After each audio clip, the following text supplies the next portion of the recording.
வணக்கம். காலை நேர பிரதான செய்திகள். விரிவான செய்திகளுக்கு செல்ல முன்னர் முதலில் தலைப்புச் செய்திகள்.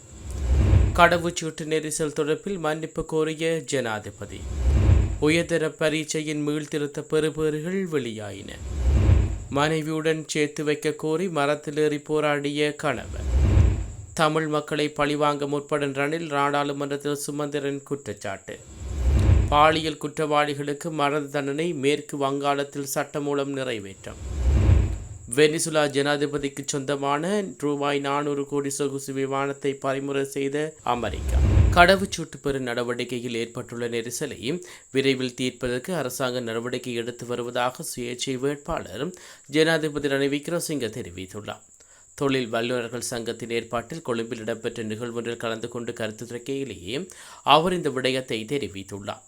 அத்துடன் கடவுச்சீட்டு தொடர்பில் மக்களுக்கு ஏற்பட்ட அசௌகரியங்களுக்கு அரசாங்கம் என்ற ரீதியில் மக்களிடம் மன்னிப்பு கோருவதாகவும் ஜனாதிபதி குறிப்பிட்டுள்ளார். இந்நிலையில் ஏற்றுமதி பொருளாதாரத்துக்கு விரைவில் நாம் மாறாவிட்டால் 2035 முதல் 2040 வரையான ஆண்டுகளுக்கு இடைப்பட்ட காலப்பகுதியில் மீண்டும் ஒரு நெருக்கடி நிலைமை ஏற்படலாம் எனவும் அவர் சுட்டிக்காட்டியுள்ளார்.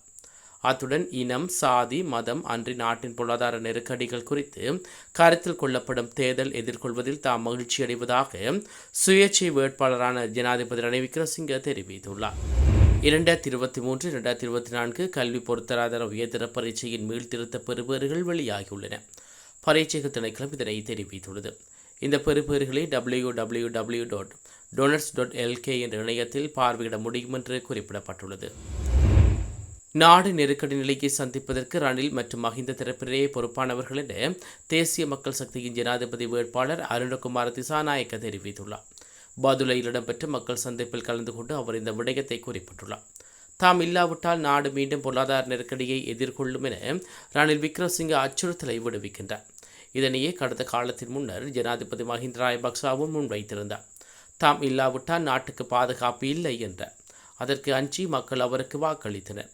இறுதியில் நடந்தது என்ன? அதே போன்றே மக்கள் மத்தியில் போலியான வகையில் அச்சத்தையும் ரணில் விக்ரமசிங்க உருவாக்கி வருகின்றார். தாம் இல்லாவிட்டால் சமையல் எரிவாயுவுக்கு தட்டுப்பாடு ஏற்படும் எனவும் தெரிவிக்கின்றார். வெடிக்கும் சமையல் எரிவாயுவை வழங்கியவர்களே இவ்வாறு போலியான கதையினை பரப்புவதாக தேசிய மக்கள் சக்தியின் ஜனாதிபதி வேட்பாளர் அருணகுமார் திசாநாயக்க தெரிவித்துள்ளார். இலங்கை தமிழரசுக் கட்சி ஐக்கிய மக்கள் கூட்டணி ஜனாதிபதி வேட்பாளர் சயித் பிரேமதாசவை ஆதரிக்க தீர்மானித்தமையினால் ஜனாதிபதி ரணில் விக்ரமசிங்க தமிழ் மக்களை பழிவாங்க முற்படுவதாக குற்றம் சுமத்தப்பட்டுள்ளது. இலங்கை தமிழரசுக் கட்சியின் நாடாளுமன்ற உறுப்பினர் எம்.ஏ. சுமந்திரன் இந்த குற்றச்சாட்டை நேற்று நாடாளுமன்றத்தில் முன்வைத்தார். நீண்ட காலமாக நடத்தப்படாதுள்ள மாகாண சபை தேர்தலை பழைய முறையில் நடத்துவதற்கான சட்ட சிக்கலை தீர்க்கும் வகையிலான தனிநபர் பிரேரணை ஒன்று எம்.ஏ. சுமந்திரனால் நீண்ட காலத்துக்கு முன்னர் சமர்ப்பிக்கப்பட்டிருந்தது. இதற்காக சட்டத்தடைகள் நீக்கப்பட்டு 2ஆம் வாசிப்பு வாக்கெடுப்புகளோ விவாதமோ இன்றி நிறைவேற்றப்பட்டிருந்த நிலையில் நேற்று அதனை நாடாளுமன்றத்தில் 3ஆம் வாசிப்புக்காக எடுத்துக்கொள்ள நிறைவேற்றப்பட உத்தேசிக்கப்பட்டிருந்தது. எனினும் நேற்று அது நாடாளுமன்ற நிகழ்ச்சி நிலையில் உள்வாங்கப்பட்டிருக்கவில்லை. இந்நிலையில் நாடாளுமன்றத்தில் உரையாற்றிய எம்.ஏ. சுமந்திரன் இந்த பிரேரணையை நேற்றைய தினம் நாடாளுமன்றத்தில் நிறைவேற்றுவதற்கு ஜனாதிபதி முன்னராக தம்முடன் இணங்கியிருந்த போதும் இலங்கை தமிழரசுக் கட்சி சயித் பிரேமதாசவை ஆதரிக்க தீர்மானித்ததை அறிவித்ததை அடுத்து ஜனாதிபதி பழிவாங்கும் வகையில் செயற்படுவதாக குற்றம் சுமத்தியுள்ளார். நாளையும் நாடாளுமன்ற அமர்வு இருக்கின்ற நிலையில் தமது பிரேரணையை நாளைய நிகழ்ச்சியின் நிரலிலும் உள்ளடக்காவிட்டால் ரணில் விக்ரமசிங்க தமிழ் மக்களுக்கு எதிரான மிகப்பெரிய இனவாதியாக கருதப்படுவார் என்றும் எம்.ஏ. சுமந்திரன் எச்சரிக்கை விடுவித்துள்ளார். இதனையடுத்து சபை முதல்வர் அமைச்சர் சுதில் பிரேமஜனத, எதிர்க்கட்சிகளின் பிரதான அமைப்பாளர் லக்ஷ்மன் கிரிகல் ஆகியோர் இது தொடர்பில் கருத்து தெரிவித்தனர்.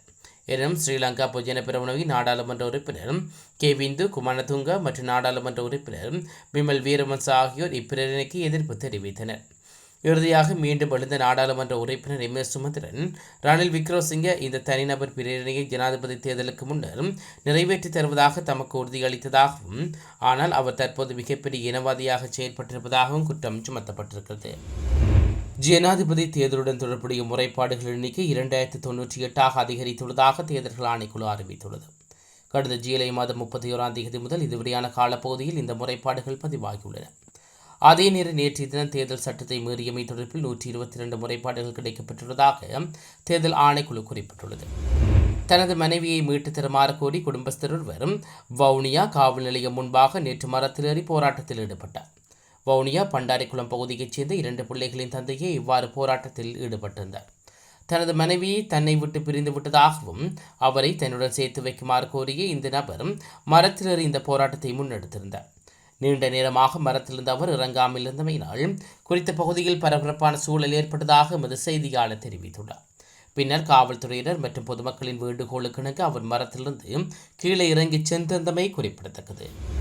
ரோபோ தொழில்நுட்பம் மற்றும் செயற்கை நுண்ணறிவு தொடர்பான நாடளாவிய ரீதியில் தெரிவு செய்யப்பட்ட 7500 ஆசிரியர்களை பயிற்றுவிப்பதற்கு அரசாங்கம் தீர்மானித்துள்ளது. தேசிய கல்விக் கொள்கை கட்டமைப்பில் டிஜிட்டல் மாற்றம் மற்றும் ஒரு முக்கிய அம்சமாக காணப்படுகிறது.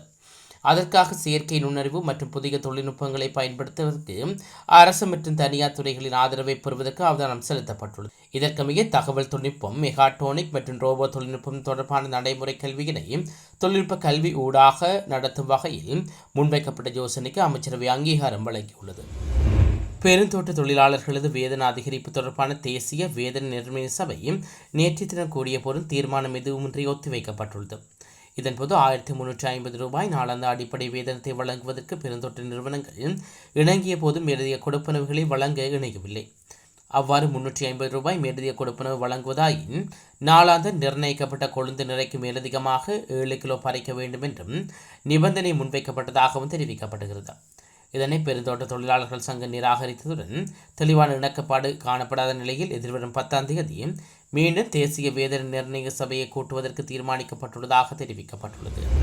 மேற்கு வங்க மாநிலம் கொல்கத்தாவில் அரசு மருத்துவக் கல்லூரி மருத்துவமனையில் பணியாற்றிய 31 வயது பெண் வைத்தியர் கடந்த 9ஆம் தேதி பாலியல் பலாத்காரம் செய்யப்பட்டு கொல்லப்பட்டுள்ளார். இச்சம்பவத்தினை அடுத்து மேற்கு வங்க மாநிலத்தின் சிறப்பு சட்டசபை கூட்டம் நேற்று நடைபெற்றது. இதன்போது பாலியல் பலாத்கார தடுப்பு சட்டம் மூலம் தாக்கல் செய்யப்பட்டதுடன் பாலியல் குற்றங்களில் ஈடுபடுவோருக்கும் மரண தண்டனை வழங்க சட்டத்தில் இடமுள்ளதாக குறிப்பிடப்பட்டுள்ளது. இந்த கூட்டத்தில் கருத்து தெரிவித்துள்ள மேற்கு வங்க முதல்வர் மம்தா பானர்ஜி, பாலியல் வன்கொடுமைகள் மனித குலத்துக்கு எதிரானவை எனவும் ஆகவே சமூக சீர்திருத்தங்கள் தேவை எனவும் தெரிவித்துள்ளார்.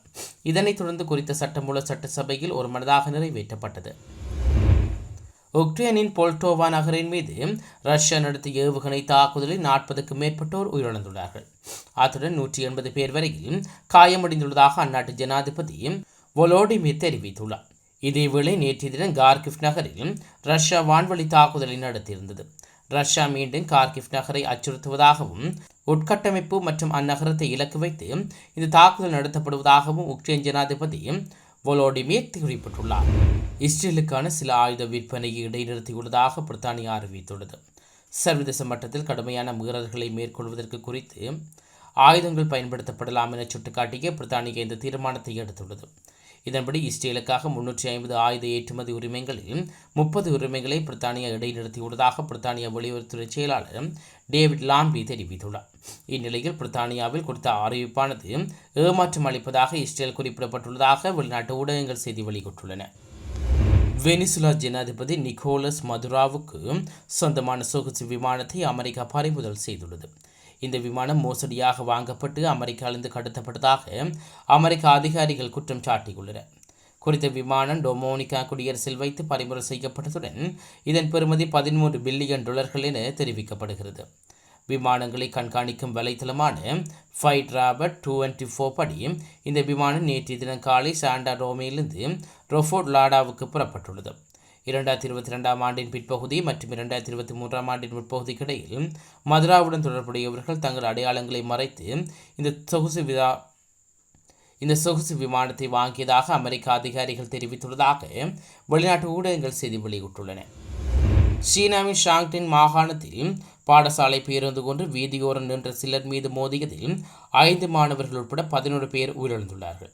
இந்த விபத்தில் மேலும் பலர் காயமடைந்துள்ள நிலையில் அவர்களில் ஒருவர் ஆபத்தான நிலையில் இருப்பதாக வெளிநாட்டு ஊடகங்கள் செய்தி வெளியிட்டுள்ளன.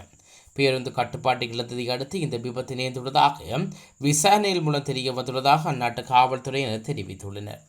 இத்துடன் காலை நேர பிரதான செய்திகள் நிறைவு பெறுகிறது. தொடர்ந்து நாளை காலை பிரதான செய்திகளோடு இணைந்து கொள்ளுவோம். நன்றி.